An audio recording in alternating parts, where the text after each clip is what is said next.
Well, how are you?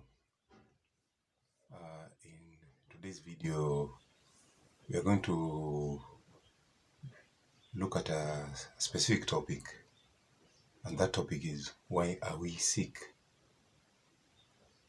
You can find that when you try to compare those of us who are living in these modern times and our ancestors during their time, we seem to find that during our time we have been invaded by a lot of chronic disorders, and we have a number of diseases which actually, even if you go to the hospitals, you find that most of these diseases cannot be cured.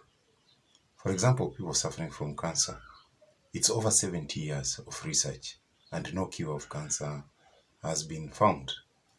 But you find that over time, cancers are increasing, the incidence are increasing, and we have no cure in sight.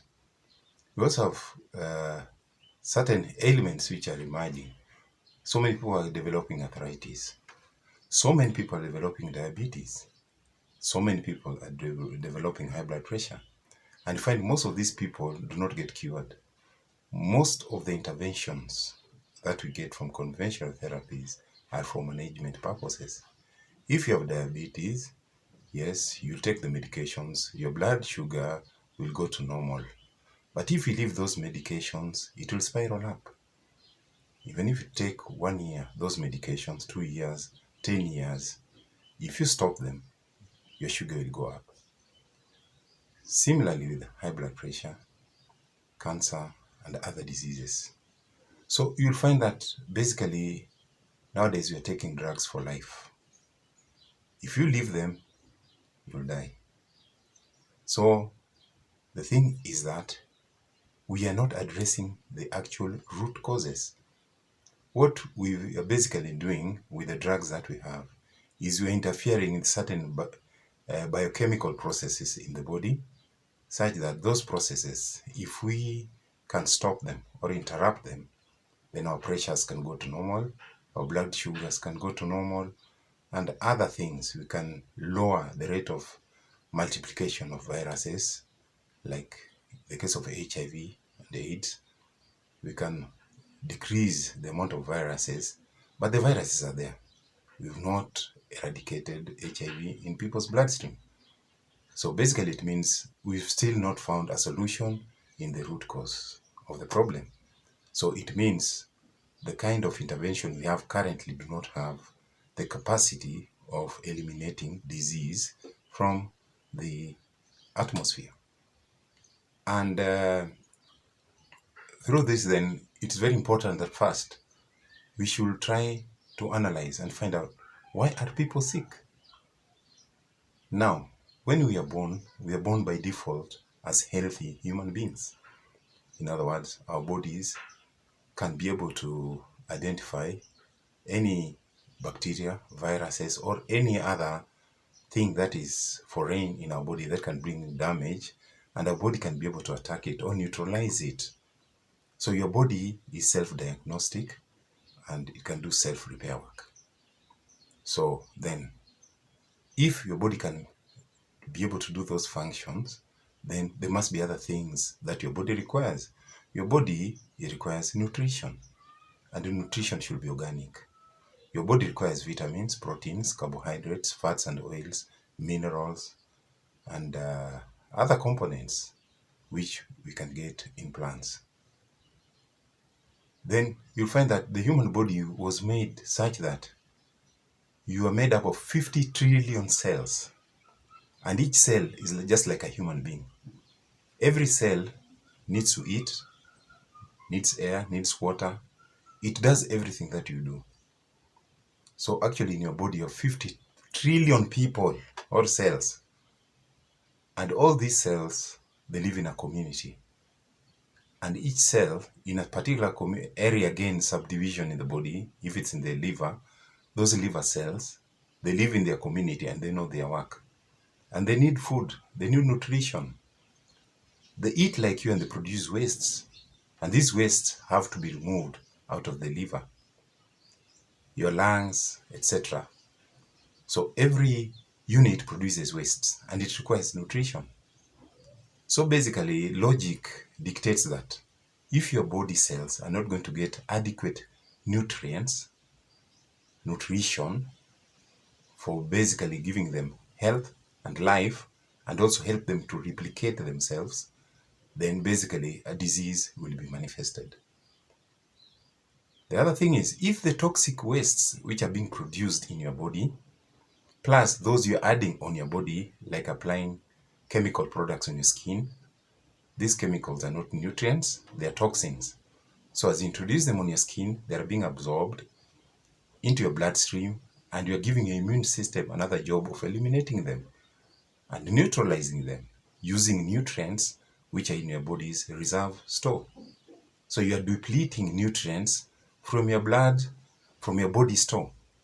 And as a result of that, some systems will not work properly if, say, calcium, zinc, or vitamin A's are depleted in the store. So as a result of that, there'll be failure of certain tissues and organs and systems, such that disease will be there. And as long as you persist consuming, applying, breathing, smoking, things which are actually destroying your body's health, and disease are setting, and you continue doing those things, even if you swallow a whole pharmacy's drugs, and you undergo all the surgeries that are available, you're doing zero work, because you're still supplying the root cause of your problem. So you'll find that we are sick because of toxicity. We are too toxic in this era of technology. We have a lot of electromagnetic radiations.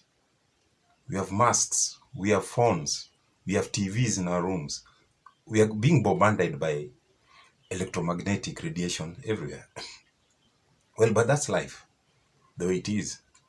So what we should know that is, as you are being bombarded by these electromagnetic waves, they're destroying our cells. They're also interfering with the absorption of nutrition or nutrients in our bodies. So the solution then is we need more nutrients. That's why we need supplementation. We need vitamins in higher quantities than before. We need minerals in higher quantities than before, so that we can have adequate in store and adequate to neutralize this electromagnetic chaos. Similarly, our agriculture has also changed. Before, we used to use organic fertilizers. But in this age, we have a lot of chemicals which we introduced in our soil. We also have GMO products, genetically modified. Now, all these technological, or what you call breakthroughs, they're double-edged swords. Yes, we get more production, more products, but similarly, we are interfering with the nutritional balance that we used to derive from organic foods during the olden times. And some of these things are going to interfere with our health, and that's therefore appearance of chronic diseases. Now, we also have the air itself, pollution. We have a lot of smoke in the environment, so many vehicles putting a lot of pollution, factories are producing a lot of smoke, and some of them are carcinogenic. We are breathing in these products, and as a result of that, our body requires a lot of antioxidants and a lot of other minerals, vitamins, to neutralize our body cells, toxicity. Now, with this kind of environment, and then you find that the foods you eat, the apples you'll eat, the skumas you'll eat, the collards you'll eat, the eggplants you'll eat, garlic you'll eat, the ones that have been planted during this era using fertilizers and other components, they have a lower nutritional value compared to the organic, the original ones, which we used to have 100 or 200 years ago. So you'll find that you may need more of these products. But the danger again is that the same products we are consuming contain residues of the pesticides which they've been sprayed with. So we're also consuming again, as though we are trying to get the nutrients, we are again supplying toxins into our bodies. And then you find that again, our body's reserve of nutrients are going to be depleted, so that they're used to mop up the toxins from the pesticides in your body. Now, we've entered an era whereby people are swallowing the pharmaceutical drugs. These are poisons.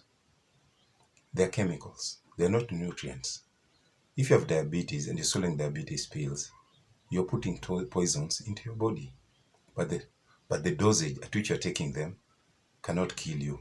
But if you take higher dosages, they are capable of destroying your cells and even killing you. So we are supplying a lot of toxins into our body through the medicines, the drugs we are taking nowadays. And it's unfortunate that we are taking drugs to fight diseases which are preventable. Diabetes is preventable. High blood pressure is preventable.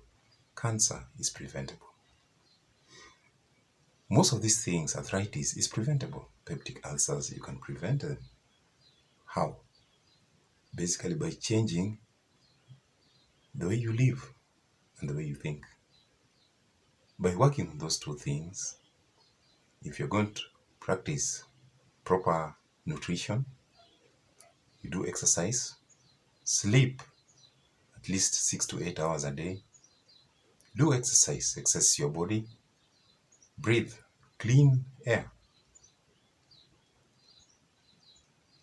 clean up your body, and don't put toxic chemicals into your skin. By practicing those things, you will actually prevent the entry of toxins into your body and overloading your body cells. So most of these chronic diseases, you'll find that they normally appear amongst the people aged 40 years and above. So what is the difference between those 40 years and above and those who are in the lower age brackets? You find at 40 years and above, you find that as our system also starts slowing down, and then we have more accumulation of toxins in our body. And then we find that also our digestive system possibly is not doing a good job in digesting the food and also absorption, such that you find that even the absorption of nutrients is poor. So actually you find that people are malnourished at that age. And similarly, you'll find that toxins are also accumulating in their bodies. And that's why we have common diseases. 42 and above, you find diabetes, you'll find obesity, you'll find arthritis, you'll find cancer, you'll find there's so many things, stroke, you'll find Alzheimer's, you'll find so many common diseases within that age bracket. So basically, these people, what they're suffering from can just be summarized. They're suffering from one, cellular toxicity. Toxins are accumulating in their cells, but due to lack of adequate nutrients, they cannot be able to eliminate them fast enough. So as toxins accumulate, they'll block your arteries, they'll block your heart, and block other systems. Some of these toxins will be stored in your joints, such that you have arthritis and other conditions, joint damages. Then you'll find also, because your digestive system and absorption system are not functioning optimally, you find that you're also not getting adequate nutrients. And then at those age groups, again, is where you find people drinking, people smoking, people being exposed to a lot of unfavorable environments, and then find some of those people are leading sedentary lifestyles. They don't practice, they don't exercise their bodies, such that you find that toxins cannot move out of their body. And again, they're eating foods which are not nutritious. So as a result of this, then you find that most of these chronic degenerative diseases are more predominant in people 40 years and above. Now, those who are in the lower age bracket, they feed on junk foods, but find that their systems, their bodies are new, just like a brand new car. If you buy a brand new car, even if it will give you the best performance because the engine is brand new and most of the systems are functioning optimally. But as the vehicle starts aging 3, 4, 5 years, that same vehicle now may not be able to do what it used to do when it was new. It has so many things. Today is this problem, tomorrow the other one, tomorrow this one. So you cannot compare its performance with when you bought it. So even human beings are the same. Those who are in the lower age brackets are still new. Their bodies are new. So there's optimal performance in every system. But we start aging, we need to go slow. We need to observe our bodies, our minds, the health of our mind, mental health, spiritual health, physical health. All these things must be observed. So you find also that between 40 and 60 people seem to have a lot of stress. And what is stress? Stress itself produces negative emotions. And these emotions interfere with the immune system and the healing system of the bodies of these people. These people think about their retirement. They don't have money. They don't know where to go. They have children in schools. When they retire, they'll be still having children. They don't know how they're going to pay the fees. So all these kind of thinkings bring fear, false evidence appearing real in these people. And this kind of feeling will suppress the immune system of these people. And if the immune system is suppressed, the healing system is suppressed. And that gives a chance for things like cancer, things like diabetes coming in, and other conditions. So you find somebody who's under those conditions, inflammation is increased in their body. And these inflammatory diseases also tend to love their bodies and appear in their bodies.